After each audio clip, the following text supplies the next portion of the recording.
جب بیت اللہ کا طواف کرتے تھے آپ تو ہر چکر میں حجر اسود کا بوسہ لیتے تھے، ہر چکر میں حجر اسود کا بوسہ لیتے، ہر چکر میں آپ کو انتہائی محبوب حجر اسود کا بوسہ لینا۔ یہ دیکھا مشرکین نے کہ یہ ہر چکر میں حجر اسود کا بوسہ لیتے ہیں۔ سیدھے ہو کر بیٹھو۔ یہ دیکھا مشرکین نے کہ ہر چکر میں حجر اسود کا بوسہ لیتے ہیں۔ سنو غور سے، تو مشرکین نے کہا کہ اے محمد صلی اللہ علیہ وسلم، ہم آپ کو حجر اسود کا بوسہ نہیں لینے دیں گے جب تک آپ ہمارے بتوں کے آگے سے جھک کر نہیں جائیں گے۔ سنو، جب تک آپ ہمارے بتوں کے آگے سے جھک کر نہیں جائیں گے ہم آپ کو بوسہ نہیں لینے دیں گے۔ تو چاہتے تھے یہ کہ آپ تھوڑے سے نرم پڑ جائیں تاکہ ہمارا آپ کے درمیان جو اختلاف ہو گیا ہے اور جو جھگڑا چل رہا ہے یہ ختم ہو جائے۔ ہاں سنو غور سے، وَدُّوا لَوْ تُدْهِنُ فَيُدْهِنُونَ، کہ وہ چاہتے ہیں مشرکین کہ آپ اللہ کی توحید کے بیان کرنے میں تھوڑے سے نرم پڑیں، کبھی کبھی ہمارے بتوں کا بھی ذکر کر دیا کریں، کبھی کبھی ہمارے بتوں کا بھی ذکر کر دیا کریں۔ آپ کہیں اللہ سے ہوتا ہے، مگر یہ بھی کہہ دیا کریں کہ ہاں اللہ کرتے ہیں، ان کے ذریعے سے کرتے ہیں، بس ہم اتنا چاہتے ہیں اور کچھ نہیں۔ تو ہم بھی کہتے ہیں کہ اللہ سے ہوتا ہے، مگر آپ ہمارے بتوں کا بھی ذکر کر دیا کریں، کبھی کبھی ہمارے بتوں کا بھی ذکر کر دیا کریں۔ جی ہاں، اتنے سخت نہ ہوں آپ توحید کے بارے میں کہ آپ ہماری بزرگ شخصیتوں کا انکار کریں۔ سنو غور سے، کبھی کبھی ان کا بھی ذکر کر دیا کریں۔ یہ مطالبہ کیا کہ اگر آپ نہیں مانتے تو ہم آپ کو حجر کا بوسہ نہیں لینے دیں گے جب تک آپ بزرگ آگے سے جھک کر نہیں جائیں گے۔ حضور اکرم صلی اللہ علیہ وسلم کو حجر اسود کا بوسہ لینے کا شوق، اور مشرکین کی یہ شرط۔ تو روایت میں ہے کہ آپ کو ہلکا سا خیال آ کر گزر گیا کہ اگر بغیر دل کے ارادے کے اور بغیر بتوں کے اعتقاد کے، کیونکہ نبی سے تو شرک کا کوئی امکان ہی نہیں ہے، جی ہاں، وہ تو تمام کبائر سے پاک ہیں اور معصوم ہیں، اور شرک تو سب سے بڑا کبیرہ ہے، شرک تو سب سے بڑا کبیرہ ہے، وہ تو انبیاء سے ممکن ہی نہیں ہے۔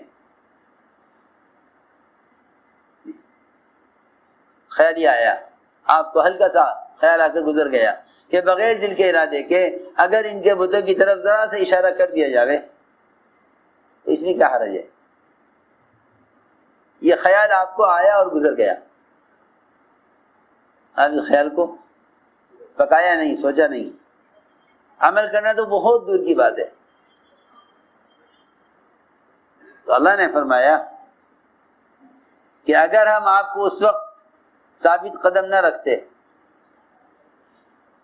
تو قریب تھا کہ آپ ہلکے سے ان کے مطالبے کی طرف جھک جاتے۔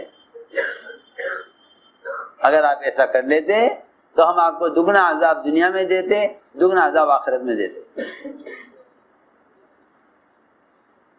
اگر آپ ان کے مطالبے کی طرف ذرا سا بھی جھک جاتے، وہ اسے نہیں ہوا کہ ہم نے آپ کو ثابت قدم رکھا ہے، ہم نے آپ کو ثابت قدم رکھا۔ وَلَوْلَا أَن ثَبَّتْنَاكَ لَقَدْ كِدتَّ تَرْكَنُ إِلَيْهِمْ شَيْئًا قَلِيلًا، کہ بہت ہی تھوڑے سے آپ ان کی بات کی طرف جھک جاتے اگر ہم آپ کو ثابت قدم نہ رکھتے۔ اگر آپ ایسا کر لیتے تو آپ کو دگنا عذاب دنیا میں دیتے، دگنا عذاب آخرت میں دیتے۔ یہ تھی بات۔ کہ باطل کا یہ مطالبہ ہوگا یا کہ آپ یہ کام چھوڑ دیجئے، یہ کام کر لیجئے تو ہم آپ کے لیے سہولتیں دیں گے۔ سنو، ابراہیم علیہ السلام نے ایمان اس طرح سکھلایا ہے کہ نہیں، ہمارا آپ سے کوئی مطالبہ نہیں ہے، اور آپ کا خیال یہ ہے کہ آپ راشن بند کر دیں گے تو ہم آپ کی بات کو تسلیم کر لیں گے کہ تاکہ دنیا میں گزارا ہو، کہ جب ہم اللہ کے رزاق ہونے کی دعوت دے رہے ہیں تو پھر ہمیں آپ کی طرف سے رزق بند ہونے کا اندیشہ کیوں ہو؟ اگر ہم یہ کہ آپ رزاق ہیں پھر تو بات ٹھیک ہے کہ ہمیں آپ کی طرف سے راشن کے بند ہونے کا خطرہ ہو۔ جب اللہ رزاق ہیں، جب اللہ رزاق ہیں تو پھر ہمیں اس کا اندیشہ نہیں ہے کہ ہمارے مسائل کا کیا ہوگا۔ نمرود نے کھانا بند کر دیا، نمرود نے کھانا بند کر دیا کہ راشن بند کرو۔ اللہ کی شان، مٹی کی جو بوری گھر کی مرمت کے لیے لائی گئی تھی، اللہ نے اس کو آٹے میں تبدیل کر دیا، مٹی کی بوری کو آٹے میں تبدیل کیا۔ میں ضروری بات عرض کر رہا تھا کہ ہاں کہ شکلیں ان کے ہاتھ میں ہیں، بے شک کہ ان کے ہاتھ میں شکلیں ہیں لیکن اختیار نہیں ہے، اختیار نہیں ہے۔ اور ان کے ہاتھوں میں شکلیں کیوں دی ہیں؟ یہ دیکھنے کے لیے کہ ایمان والے امید کس سے کرتے ہیں، اللہ سے کرتے ہیں یا مخلوق سے کرتے ہیں۔ یہ تھی بات۔ ابراہیم علیہ السلام نے ساری شکلوں کا انکار کیا، پھر ساری شکلوں کو توڑا، ساری شکلوں کو توڑ کے دکھلایا اور بڑی شکل پر کلہاڑا رکھا۔ بل فعلہ کبیرہم ھذا، کہ یہ جو کچھ کیا ہے ان کے بڑے نے کیا ہے، کیونکہ بڑا چھوٹوں پر غالب ہوتا ہے۔ اگر آپ کا خیال یہ ہے، اگر آپ کا خیال یہ ہے کہ بتوں سے ہوتا ہے تو دیکھو بڑے نے چھوٹوں کو توڑا ہے۔ اگر آپ کا خیال یہ کہ توڑ نہیں سکتے تو اگر یہ بڑا توڑ نہیں سکتا چھوٹوں کو تو پھر چھوٹوں سے کیا امید کی جا سکتی ہے؟ چھوٹوں سے کیا امید کی جا سکتی ہے؟ ہاں، سارا ماحول خلاف ہو گیا، سارا ماحول خلاف ہو گیا۔ کہ ماحول اس لیے خلاف ہوتا ہے، ماحول اس لیے خلاف بنایا جاتا ہے تاکہ مومن کا اس میں امتحان ہو کہ جب ماحول خلاف ہو جاوے اور حالات خراب ہوں تو اب اس کا اب یہ فیصلہ کیا کرتا ہے؟ آیا ان کی بات مان لیتا ہے یا اپنی بات پہ جمع رہتا ہے؟ حالات خراب اس لیے کیے جاتے ہیں، سنو غور سے، انبیاء کے، اولیاء کے، صلحاء کے، عام مسلمانوں کے حالات اللہ اس لیے بگاڑ کے دکھلاتے ہیں۔ انبیاء کے، اولیاء کے حالات اس لیے بگاڑ کر دکھلاتے ہیں کہ ان حالات میں یہ کیا فیصلہ کرتے ہیں؟ آیا نعوذ باللہ ان کی بات کی طرف جاتے ہیں یا اپنی بات پر جمتے ہیں؟ سنو، اس کو سمجھنا چاہیے، یا اپنی بات پہ جمتے ہیں یا ان کے مطالبوں کی طرف جاتے ہیں۔ اس میں امتحان ہے کہ سارا ماحول خلاف ہو گیا،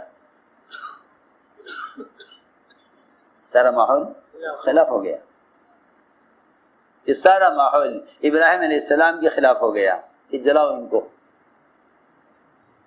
جی ہاں، تو جلنے کے لیے تیار ہیں، جلنے کے لیے تیار ہیں، لیکن بتوں کا اقرار نہیں، بتوں کا انکار اپنی جگہ ہے۔